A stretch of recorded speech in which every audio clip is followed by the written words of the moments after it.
A secret meeting just took place that's going to change the entire trajectory of the Cleveland Browns and shock the NFL world when the details become public. Jimmy Haslam, the billionaire owner who spent 14 years making his own decisions and refusing to listen to anyone, just walked out of a closed-door meeting where he was essentially cornered, pressured, and given an ultimatum that left him with no choice but to agree to something he never wanted to do. Sign Deion Sanders. Not as a consultant, not as an advisor, as the Cleveland Browns' new head coach, replacing Todd Monken, with complete authority over football operations and a contract that makes him one of the highest-paid coaches in NFL history. The people who were in that room when Haslam was forced into this decision are a combination of NFL power brokers, league office executives, and financial backers who have leverage over Haslam that most people don't know exists. The specific pressure they applied, the threats they made about what would happen if Haslam didn't agree, and the secrets about Haslam's business dealings that were used to force his hand, it's all about to be exposed. This wasn't a football decision. This was a hostage negotiation where Jimmy Haslam's control of his own franchise was stripped away by people who decided he could no longer be trusted to run it. The meeting happened in a private suite at a hotel near the Cleveland airport, deliberately chosen because it was away from the Browns' facility, where staff members or media might notice who was coming and going. According to sources who've been briefed on what transpired, the meeting was scheduled for early morning, and Jimmy Haslam arrived believing it was going to be a routine discussion about the Browns' financial position and some business matters related to his other holdings. But when Haslam walked into that room, he immediately realized this wasn't a routine business meeting.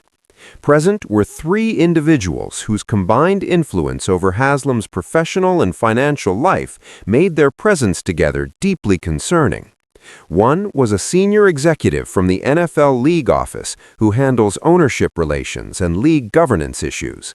Another was a major financial partner in Haslam's business empire outside of football, whose investment firms have significant stakes in Haslam's ventures.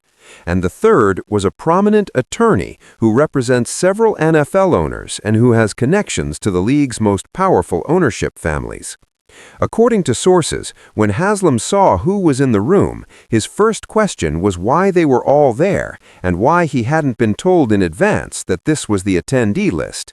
The NFL executive, according to sources, responded by saying that what they needed to discuss was sensitive enough that they couldn't risk having it documented or known about more broadly than necessary, and that Haslam should sit down and listen before asking more questions. Haslam, according to sources, was immediately on the defensive, but sat down and waited to hear what this was about.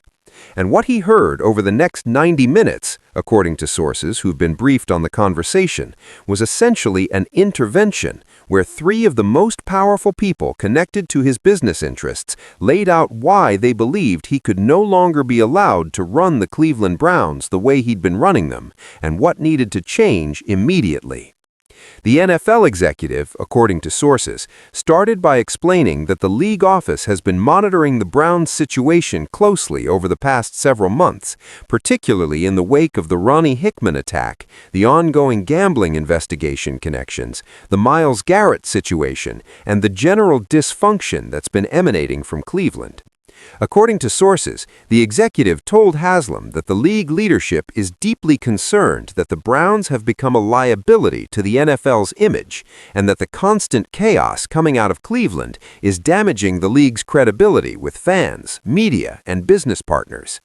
The executive reportedly told Haslam that while the league has traditionally given owners wide latitude to run their teams as they see fit, there's growing sentiment among other owners that Haslam's management of the Browns has crossed a line from acceptable autonomy into conduct detrimental to the league. That phrase, conduct detrimental to the league, is significant because it's the legal standard under which the NFL can intervene in ownership matters and potentially force an owner to sell or make significant changes. According to sources, when Haslam heard that phrase, he understood immediately that this was not a friendly conversation, but rather a warning that his ownership could be in jeopardy if he didn't comply with whatever these people were about to demand. The financial partner then spoke, according to sources, and explained that Haslam's business ventures outside of football, including investments, partnerships, and development projects that Haslam relies on for significant portions of his wealth, depend on relationships and financing that could be complicated if the Browns continue to generate negative publicity and if Haslam's reputation continues to deteriorate.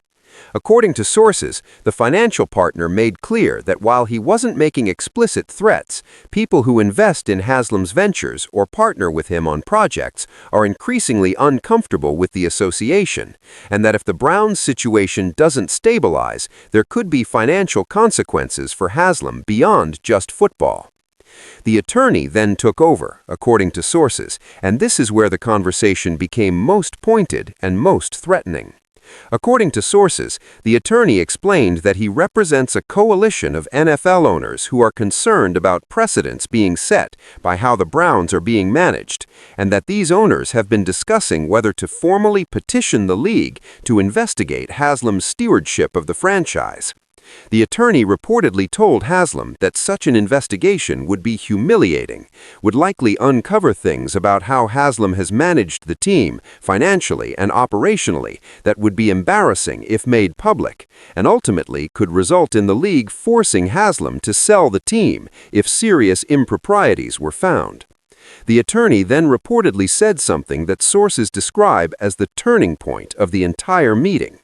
He told Haslam that there was a way to avoid all of this, a way to make the concerns go away and to restore confidence in Haslam ownership, but it would require Haslam to make a decision he'd been resisting and to do it immediately without further negotiation.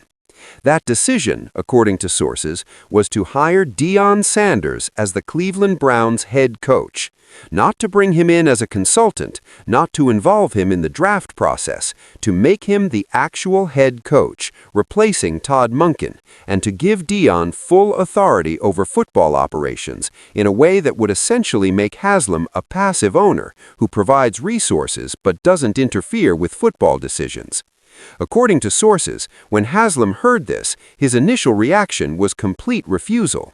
He reportedly told the three men that Monken had just been given authority and autonomy, that the plan to draft Shedeur Sanders was already in place, and bringing in Deion as head coach would create chaos and undermine everything the organization had been working toward.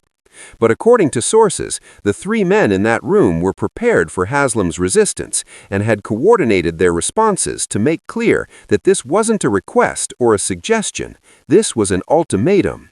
The NFL executive, according to sources, told Haslam that if he didn't agree to hire Deion, the NFL office would begin a formal review of the Browns' handling of the Ronnie Hickman situation, the ongoing gambling investigation connections, the Myles Garrett situation, and the general dysfunction that's been emanating from Cleveland. The financial partner told Haslam that his investment groups he works with would begin reassessing their involvement in Haslam's project if the Browns' situation didn't improve dramatically and visibly in the immediate future. And the attorney told Haslam that the coalition of NFL owners he represents would move forward with their petition for the league investigation if Haslam didn't take decisive action to address the dysfunction. According to sources, Haslam then asked why these people were so insistent on Deion specifically, what made Deion the solution to the Browns' problems. The responses, according to sources, revealed motivations that had as much to do with business and image as with football. The NFL executive, according to sources, reportedly said that Deion Sanders is a transformative figure whose presence would immediately change the narrative around the Browns, that media coverage would shift from dysfunction and scandal to excitement and possibility, and the league needs success stories and compelling narratives, and Deion in Cleveland would provide both. The financial partner reportedly said that Deion's involvement would make the Browns marketable in ways they haven't been in years, that sponsorship and business opportunities would increase dramatically, and that Haslam's entire business portfolio would benefit from the association. and the attorney reportedly said that other NFL owners view Deion as someone who understands brand building and media management in ways that few coaches do, and that having him in Cleveland would demonstrate that Haslam is serious about changing course and is willing to make bold moves to fix the franchise. But according to sources, there was another dimension to why these people wanted Deion in Cleveland that wasn't stated explicitly, but was understood by everyone in the room. Deion Sanders has relationships and influence in the NFL and in the broader sports world that these power brokers want access to and want aligned with their interests. Deion's presence in Cleveland wouldn't just help the Browns, it would help the people who engineered this arrangement by giving them leverage and connections they don't currently have. This was as much about their agendas as it was about fixing the Browns. Haslam, according to sources, eventually asked what would happen to Todd Monken if Deion was brought in as head coach. The answer, according to sources, was that Monken could stay in the organization in a different role, perhaps as an assistant head coach or offensive coordinator reporting to Deion, or he could be compensated for the remainder of his contract and released to pursue other opportunities.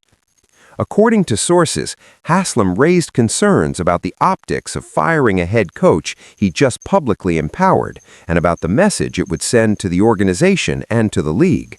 But according to sources, he was told that the optics of not making this change would be far worse than the optics of making it, and that he needed to choose between short-term embarrassment and long-term survival as an owner. The meeting, according to sources, lasted over 90 minutes, and by the end, Haslam had been worn down by the combination of threats, pressure, and pragmatic arguments about why this needed to happen. According to sources, Haslam didn't agree enthusiastically. He agreed reluctantly, with the understanding that he was being forced into this and that his choices were to comply or face consequences that could cost him his ownership. The specific terms that were agreed to, according to sources, include Deion Sanders being hired as head coach with a 5-year contract worth over $10 million per year, making him one of the highest-paid coaches in the NFL. Deion would have full authority over all football decisions, including the draft, free agency, trades, and coaching staff. Todd Monken would be offered the offensive coordinator position, reporting to Deion, or if he declined, would be paid the full value of his remaining contract to leave. And Jimmy Haslam would commit publicly and in writing to staying out of football operations and allowing Deion to run the team without interference. According to sources, Haslam left that meeting and spent the rest of the day wrestling with what he'd agreed to and whether he could find a way to back out or modify the terms. But sources say he ultimately concluded that the people who'd forced this arrangement had too much leverage and that trying to fight them would result in outcomes worse than what he was being asked to accept. So Haslam began making the calls necessary to execute what had been decided in that room. He contacted Deion Sanders' representatives to begin negotiations. He contacted Todd Monken to explain what was about to happen and to offer him the offensive coordinator role, and he contacted Andrew Berry to brief him on the decision and to begin the process of restructuring the organization to accommodate Deion's arrival. The reaction within the Browns organization to the news that Deion Sanders might be coming in as head coach has been mixed and complicated. Some people are excited about the possibility of having such a high-profile and dynamic figure leading the team. Others are confused and frustrated that Monken, who seemed to be building something positive, is being pushed aside after such a short time. And many people are simply resigned to the idea that this is just another example of the Browns making decisions based on external pressure and ownership dysfunction rather than any coherent football strategy. Myles Garrett, according to sources, has had conversations with people close to him about what Deion's arrival would mean and whether it changes his thinking about staying in Cleveland. Sources say Garrett is intrigued by the idea of playing for Deion, but also skeptical about whether this is just another false start in an endless cycle of Browns chaos. As of now, the deal to bring Deion Sanders to Cleveland is not finalized, but according to sources, both sides are working to complete negotiations quickly, with the expectation that an announcement could come within days. The NFL world is going to be stunned when this news becomes official, both because of the boldness of hiring Deion and because of how sudden it seems, given that Monken was just empowered. But the real story, the story of how Jimmy Haslam was forced into this decision by people who had leverage over him that he couldn't refuse, may never be fully told publicly. What will be told is that Deion Sanders is the new head coach of the Cleveland Browns, and that the most dramatic coaching change in recent NFL history is about to reshape everything about this franchise.